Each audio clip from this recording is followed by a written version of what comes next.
Hello everyone, Sanchita's cooking and ব্লগের নতুন একটি ভিডিওর সঙ্গে তোমাদের সকলকে ওয়েলকাম জানাচ্ছি। এখন হচ্ছে বিকাল, মানে বিকাল বললে ভুল হবে, সন্ধ্যা 6টা, মানে সন্ধ্যাই বলা চলে। সন্ধ্যা এখনও হয়নি যদিও, তবে 6টায় আর কি, 6টা বাজলে তো সন্ধ্যা 6টাই বলে।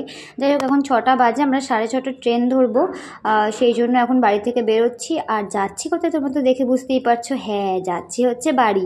তো যেহেতু ষষ্ঠীতে আমরা যেতে পারিনি, জামাই ষষ্ঠীতে, তাই আর কি আমাদের সব কাজ টাজ মিটলো। তারপরে এখন যাচ্ছি, মানে পরের সপ্তাহে, আগের রোববার হয়ে গেছে ষষ্ঠী, আর আজকে হচ্ছে শনিবার রাত্রিবেলা আমরা যাচ্ছি। কালকে যেহেতু তোমাদের দাদাভাইয়ের ছুটি আছে, তো দেখো তারপর আমরা চলে এসেছিলাম এখানে ব্যান্ডেলে।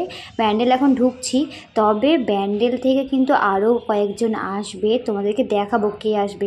আসবে হচ্ছে আমার মাসির মেয়ে, মানে হচ্ছে বোন, আর দিদি কিন্তু আসতে পারবে না। এখন আমরা নৈহাটিতে রয়েছি, এরপর যখন ব্যান্ডেলে যাব, ব্যান্ডেল থেকে ওরাও কিন্তু এই ট্রেনটাতেই উঠবে।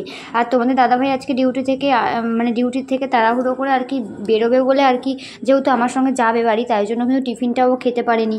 তো টিফিনটাও নিয়ে চলে এসেছিলো একবারে, তাই নৈহাটি স্টেশনে এসে খেলাম। আর এই যে আমার জন্য আর টিনার জন্য, দুজনের জন্য কিন্তু চিপস কিনে নিয়ে আসলো, যেহেতু টিনাও ব্যান্ডেল থেকে উঠবে। তো যাই হোক, চলো এখন হচ্ছে গিয়ে ব্যান্ডেলে যাই, তারপরে ওরাও উঠবে যখন তোমাদেরকে দেখাবো। নৈহাটি থেকেও ট্রেন ছেড়ে দিয়েছে, আর তোমাদের দাদাভাই নৈহাটিতে বসেই আর কি টিফিন করলো, কারণ সারাদিন ও খায়নি, সেই সকালে খেয়ে ডিউটি বেরিয়েছিল। আর ডিউটি থেকে আর কি বেরোবে বলে ও তাড়াতাড়ি করতে গিয়ে আর মানে দুপুরে খাওয়াও হয়নি ওর, সেই জন্য পরোটা দিয়ে দিয়েছিলাম টিফিনে, সেটা আর কি নিয়ে এসেছিলো, এখানে বসে খেয়ে নিল। তারপরে এখন ঢুকছি আমরা ব্যান্ডেল জাংশনে, যেখান থেকে হচ্ছে আমার মাসিরাও উঠবে একই ট্রেনে। তো একসাথে যাব আমরা। মাসি না যেতেই চাইছিল না, যে এখন যাবো না এই গরমে, তো আমি জোর করলাম যে চলো মাসি একটা দিন। এই দেখো ওরা উঠে গেছে ট্রেনে, আর আমি জায়গা রেখেছিলাম। তো যাই হোক, আমরা হচ্ছে গিয়ে এখন উঠে গেছি। আর এদিকে আরেকজন টিনাকে দিতেও এসেছিলো, তো সেটা আমি মুখটা দেখাচ্ছি না। ওই যে ও ব্যাগ ফেলে রেখে দিয়েছিলো, দেখেছো কি কাণ্ড, ব্যাগ ছিল ওর কাছে, ও উঠে গেছে ট্রেনে। যাই হোক, তো চলো এখন হচ্ছে গিয়ে মাসি, এ দেখো মাসিও বসে রয়েছে, আর হচ্ছে তোমাদের দাদাভাই ওর সঙ্গে আর কি কথা বলছিল, মানে মাসিকা টিনাকে যে দিতে এসেছিলো। তো যাই হোক, তোমাদেরকে এখন দেখাচ্ছি না, পরে দেখাবো আর কি। তো ওকেও বললাম চলো আমাদের সঙ্গে, তো বললো না আজকে আর যাওয়া হবে না। তো বললো নাইট ডিউটি আছে, সেই কারণে বললাম ঠিক আছে, তাহলে কালকে বা পরশু সকাল সকাল বেরিয়েছেও, তাহলে ওখানে গিয়ে তাহলে দেখা হবে।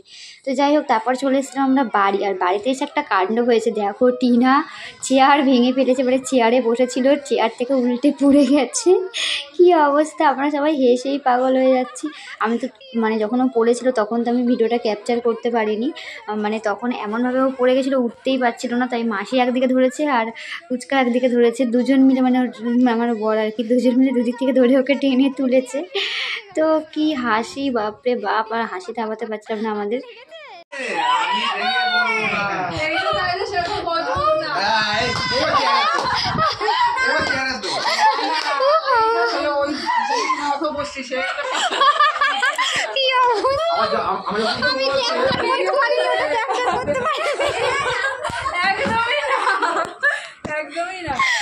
ক্যাপচার করতে পারিনি আমি, তোর পড়ে যাওয়াটা আমি ক্যাপচার করতে, চেয়ার ভেঙে গেছে। হাতে লেগেছে, এই হাতে লেগেছে, জল দে জল দে জল দে জল দে। আমি বলছি কি হলো হঠাৎ করে, ও বাবা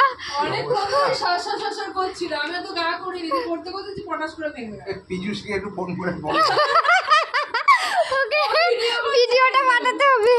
আরে পিজুস পিজুস করে, পিউস মানে নামটা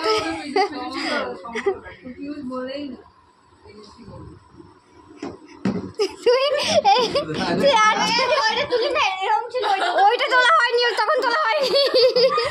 একদিকে ও ধরেছে, একদিকে মাসি ধরেছে, দিয়ে চলছে।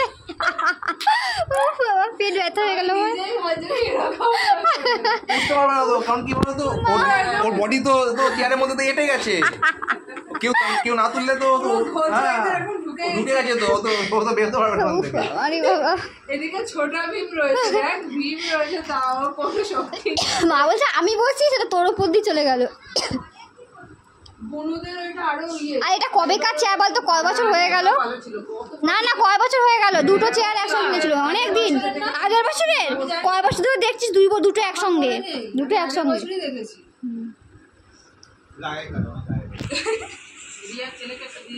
এই নে দেখা নে